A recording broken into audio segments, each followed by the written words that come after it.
Think you've seen every version of a horror film ever made? You haven't even scratched the surface. There's a world of horror that lives not on screen but in shadows, in locked editing rooms, in whispers between producers and directors. These are the films that were sliced apart before they ever saw the light of day. Not because they were unfinished, but because they were too finished, too disturbing, too strange, too honest. In the heyday of horror, when studios bowed to the knife of the censors, directors found themselves cornered. Scenes were rewritten, dialogues were softened, violence was clipped, symbolism was smothered, and yet, many of these filmmakers refused to let their true visions die. They buried them in lighting cues, in off-frame sounds, in performances that said what scripts couldn't. A nod here, a twitch there. They painted one film for the censors, and left another hidden beneath it for those who knew where to look. Some of these movies made it through. Some vanished for decades, and some returned in bloodied, uncut forms that reignited controversy long after the credits had first rolled. These are not just horror films, these are coded confessions, wounds stitched shut by censorship, but still bleeding through the celluloid. Let's dive right into the darkness. 1. Possession, 1981, love rotted, sanity buckled, and something else crawled out. Few films scream with as much raw nerve as Andrzej Żuławski's Possession. Set in Cold War Berlin, it follows a man who suspects his wife is having an affair only to uncover something otherworldly, grotesque, and profoundly personal unraveling in the space between them. During production, Żuławski battled financiers and censors alike. The film's mix of sexual hysteria, surreal body horror, and political metaphor was seen as dangerous. In the US, it was heavily censored. Over 30 minutes were cut, entire character arcs lost, transformations dulled, metaphors muddled. But Possession resists amputation. Isabelle Adjani's performance remains one of the most unhinged and unforgettable in cinema history, even with whole sequences missing. Sam Neill's descent into madness plays out in jagged edits, but never loses its thread, and the infamous subway scene, never fully cut, still oozes with unholy terror. The uncut version, released years later, revealed what many had suspected. This wasn't a horror film, it was a psychotic prayer, mutilated by fear and pieced back together like a crime scene photo. No film wears its cuts as openly as Possession, and none bleed quite like it. 2. The Little Girl Who Lives Down the Lane, 1976. She was quiet, too quiet. But silence, sometimes, is a barricade built for survival. In a sleepy seaside town, a teenage girl lives alone in a rented house. Her parents? Away. Her answers? Always polite. But when neighbors get curious and men get too close, the calm facade begins to crack, revealing a truth far darker than anyone expected. The Little Girl Who Lives Down the Lane was always controversial. Jodie Foster, only 13 at the time, played a character balancing poise and peril in a story involving murder, abuse, and autonomy. Several scenes, particularly one involving implied nudity, sparked outrage during production. Censors intervened, demanding cuts and reshoots to tone down the film's subversive edge. But the director, Nicholas Gessner, responded with restraint instead of compliance. He trimmed dialogue to silence. He lingered on closed doors instead of what happened behind them. And he trusted Foster's performance to say what the script could no longer say. The result is a film that feels like it's always holding back, a secret, not for suspense, but for protection. You don't witness the horror directly. You notice how she reacts to it. Some films shout. This one dares to whisper right through the cuts. 3. The Keep, 1983. Something ancient was sealed behind the wall, but the real prison was time itself. Michael Mann's The Keep is a cursed object in the shape of a film. Set during World War II, it follows Nazi soldiers who unleash a supernatural force inside a remote Romanian fortress. But what was meant to be an atmospheric epic became a fractured relic. Midway through production, the death of visual effects supervisor Wally Vevers and a tightening budget led to a massive reworking. Mann's original cut ran over 2 hours. Slow, surreal, dreamlike. Paramount hacked it to 90 minutes. Entire subplots vanished. Characters appear and disappear without logic. Still, Mann's vision bleeds through. The synth score by Tangerine Dream, the gauzy cinematography, the endless shots of fog creeping through stone, it all hints at the film we almost got. A tone poem of horror, suspended between myth and madness. The Keep is broken, but inside its shattered form lies something rare, a haunted film that knows it's been mutilated. 4. The Seventh Victim, 1943. She followed the shadows, but they were walking in circles. Produced by Val Lewton and directed by Mark Robson, The Seventh Victim tells the story of a young woman searching for her missing sister, only to uncover a satanic cult in New York. It's noir dipped in dread, where suicides happen in silence and faith gives way to fatalism. Censorship was brutal. References to suicide, Satanism, and psychological despair were slashed. Studio notes forced rewrites mid-production, yet Robson and Lewton resisted not by changing the script, but by deepening the shadow. Doors close just before we see what's behind them. Conversations trail off mid-line. Mirrors reflect nothing. What's terrifying isn't what is shown, but what lingers just outside the frame, just outside your reach. The Seventh Victim is a puzzle with missing pieces, and the horror is in realizing they were removed on purpose. 5. The Brood, 1979. She didn't speak her grief. She gave it a face and teeth. David Cronenberg's The Brood is a slow, festering scream about trauma made flesh. It follows a man investigating his ex-wife's radical psychiatric treatment, only to discover she's manifesting her rage as deformed, murderous children. During production, the studio bristled at the film's implications, especially the climactic birthing scene. Executives demanded edits, reduced prosthetic use, and a dialed-down sound design. Cronenberg agreed, and then quietly kept just enough. What remained is a film that bleeds subtext until it doesn't. There's a moment when metaphor rips open and becomes literal, unblinking horror. The camera lingers too long.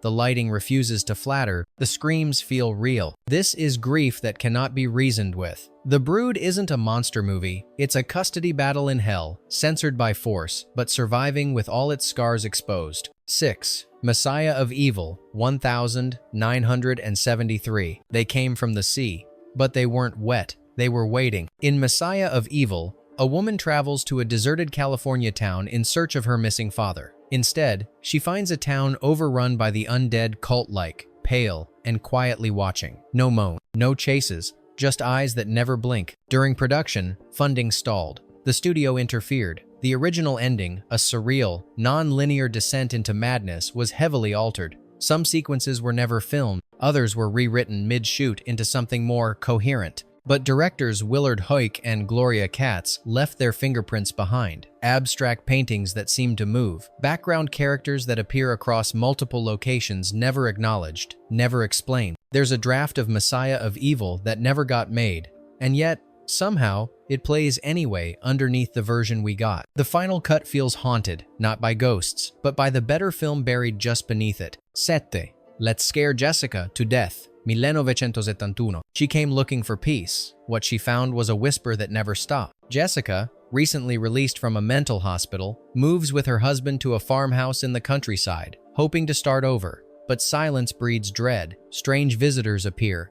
Murmurs echo where no one stands. Is she haunted or just relapsing? The original script delved heavily into Jessica's inner collapse, long monologues, hallucinations that blurred into waking life. But halfway through filming, producers grew anxious. Too slow, too subtle, too unmarketable. So scenes were cut, voiceovers were shortened, paranoia became suggestion, yet the film remains terrifying. Because director John Hancock embedded the fear between the edits. Half-glimpsed faces in mirrors, water that moves without wind, audio glitches that were never fixed and maybe never intended to be. Let's Scare Jessica to Death doesn't need jump scares. It needs only a mirror and time, both of which reveal what was never supposed to be seen. 8. Horror Hospital, 1973. The wheels never stop turning, not under the gurney, not inside his head. Horror Hospital follows a failed songwriter who stumbles upon a remote medical facility that promises to fix troubled young mind. Instead, he discovers mind control experiments, lobotomized teens, and a doctor who sees surgery as salvation. It's campy, weird, and, once upon a time, much darker. Halfway through production, UK censors intervened, objecting to multiple scenes involving forced operations, brain exposure, and suggested necrophilia. These were either trimmed on set or cut in the editing room. But the director, Anthony Balch, slipped elements back in subtly. Bloodstained linens passed off as clean, machines that spark for no reason, a half-second shot of a restrained body twitching while everyone pretends not to notice. There are ghosts of missing scenes all over Horror Hospital, not the spectral kind, but the editorial one. The film laughs at itself, but not entirely. Somewhere beneath its B-movie grin, a scalpel still waits, unsterilized. 9. The Devil Within Her, 1975, also released as I Don't Want to Be Born. It wasn't the child that frightened them, it was the mother and what she'd brought into the world. The Devil Within Her spins a tale of a cursed newborn, a troubled mother, and a series of inexplicable deaths that circle around an infant no one dares look at for too long. It's part demonic horror, part postnatal psychodrama,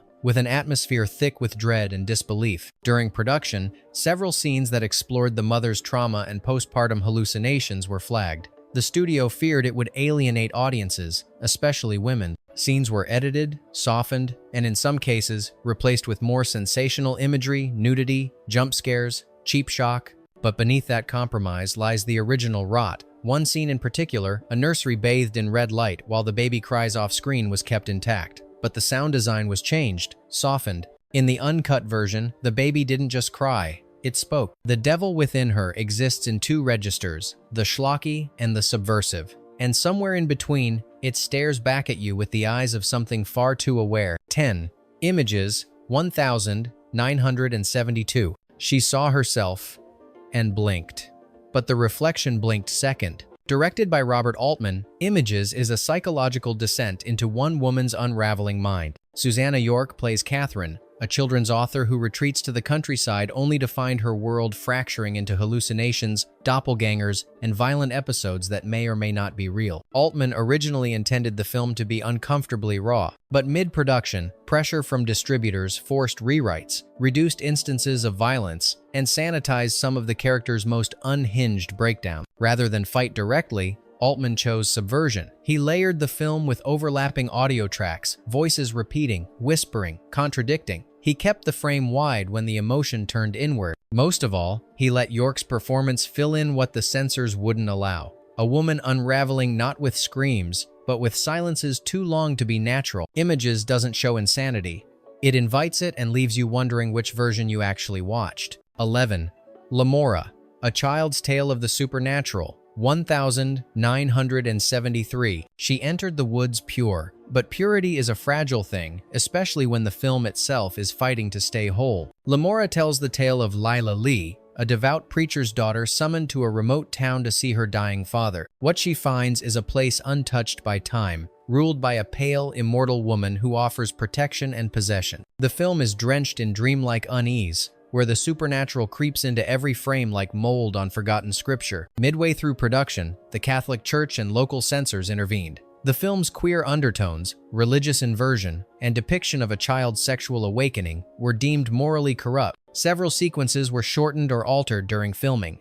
Some reels were destroyed, but what survived became more disturbing. Director Richard Blackburn used lighting rich purples and sickly greens to replace explicit gestures with sinister implication. Shadows moved where no character stood. Eyes lingered too long. Silence swallowed prayers. What remains of Lamora is half fable, half lament, not just for innocence lost, but for what it tried and almost failed to say. 12. Don't Go in the House, 1979. He didn't light the fire, he just stood there watching it burn behind his eyes. Don't Go in the House introduces us to Donnie Kohler, a man broken by abuse and obsessed with purging sin through fire. Isolated in a steel-lined room, he lures women in, then incinerates them in a twisted ritual of purification. It's a horror film that simmers with repressed rage and unresolved trauma, but the horror it dared to show proved too much. Halfway through production, state censors demanded the removal of extended burning sequences. The infamous fire room scene, nearly 5 minutes of continuous agony, was reduced to flashes,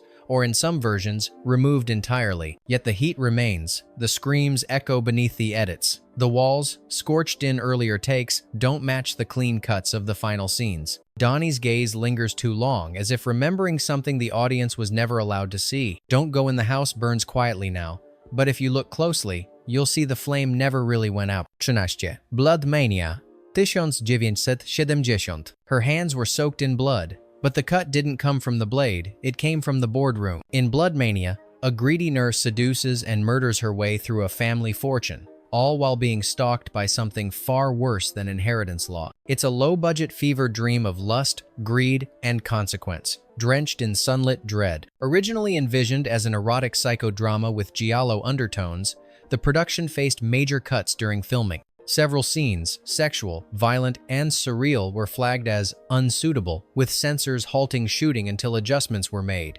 Director Robert Vincent O'Neill responded with layered implication. Instead of showing a murder, he showed trembling hands. Instead of a sex scene, he offered a mirrored glance and a gasp behind closed doors. And in some versions released overseas, those lost scenes resurfaced, sparking new debate over what really happened in that house. The final cut is fragmented, unnerving, like a confession whispered half through, then swallowed whole. 14. The House on Skull Mountain, 1974. The ritual was supposed to be unseen, but something in the footage kept moving, slipping through edits like smoke through a crack in the door. Set against the eerie backdrop of an old southern mansion, The House on Skull Mountain brings 4 relatives together for a funeral and an inheritance tangled in blood rites and ancestral curses. As night falls, strange visions and voodoo symbols begin to surface, pulling each visitor into a silent war with the house itself. The studio had one concern: the spiritual material. The original cut featured an extended ritual sequence steeped in Haitian voodoo chanting, possessions, symbolic blood. Censors saw it as too authentic, too intense, and ordered it stripped back. But director Ron Honthaner didn't erase it, he obscured it. The final version holds whispers of the cutscenes, a distant drum beat, a totem lingering in the corner, a dancer's shadow just off frame. The ritual lives in fragments, scattered like bones buried under floorboards. It's a film that doesn't just flirt with the supernatural. It was mutilated by the mundane and now haunts itself. 15.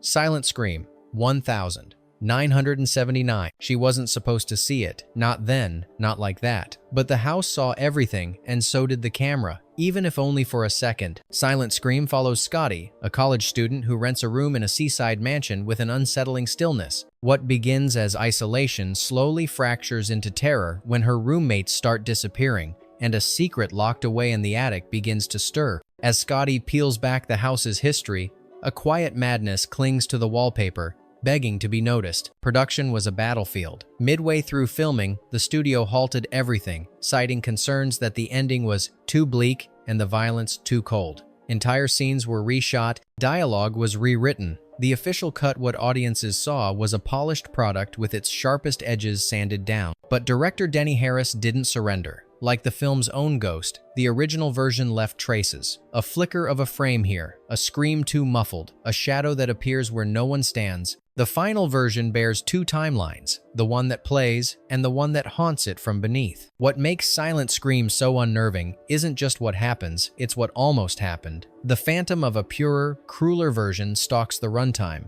You don't watch it, you feel it breathing just beyond the cut. Bonus: Begotten, 1989. No dialogue, no names, no mercy, just the sound of creation tearing itself apart. Begotten isn't just a film, it's a cinematic wound. Shot in high contrast, black and white, and nearly wordless, it opens with a godlike figure disemboweling himself. What follows is a grim, hypnotic ritual of birth, death, rebirth, and erasure, played out by faceless entities in a barren, post-mythic wasteland.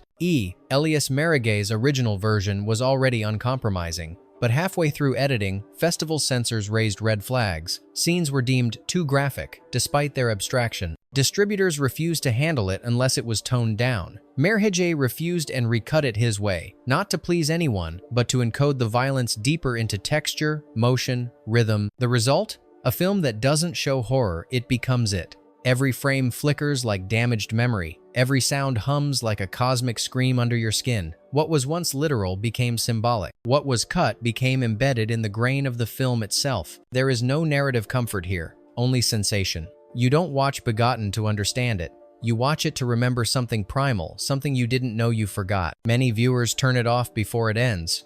Those who don't, they carry it with them, long after the screen fades to black. If you find yourself drawn to the quiet edits, the hidden meanings, the films that bleed beneath the surface, then you're exactly where you belong. There are more stories like these, more films that were buried, broken, silenced, and still refused to die. We'll be waiting in the next reel.